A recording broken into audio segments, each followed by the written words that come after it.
Voilà, donc vous me regardez pas la caméra.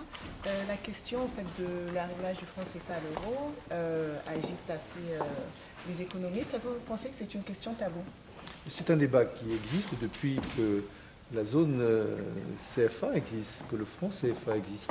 Que ce débat soit porté par les uns et par les autres, c'est parfaitement légitime. Je comprends tout à fait que l'on cherche à voir les avantages, éventuellement les inconvénients, en fonction des situations.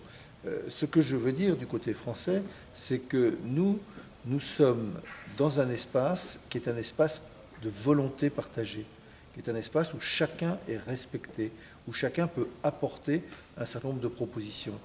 La zone franc, ce n'est pas une zone figée, ce n'est pas une zone historique, c'est une zone qui est dynamique. Et s'il y a de la part des uns ou des autres, au niveau académique ou au niveau politique, des propositions d'évolution, eh bien, nous en discuterons tous ensemble avec cet esprit de respect et d'égalité. Est-ce que c'est un... Encore une, allez, Une question. Les pays en fait, de la zone franc disposent de réserves de plus de 3 000 milliards auprès du Trésor français. Est-ce qu'ils utilisent cet argent? Oui, c'est une question qui est souvent posée, mais à laquelle il a été répondu par les gouverneurs des banques centrales africaines et des gouverneurs de la Banque centrale française.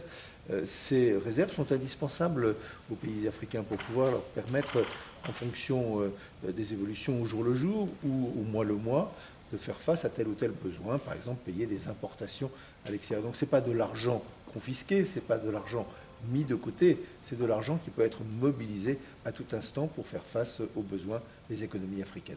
Et il est utilisé? Absolument. Merci. Merci beaucoup.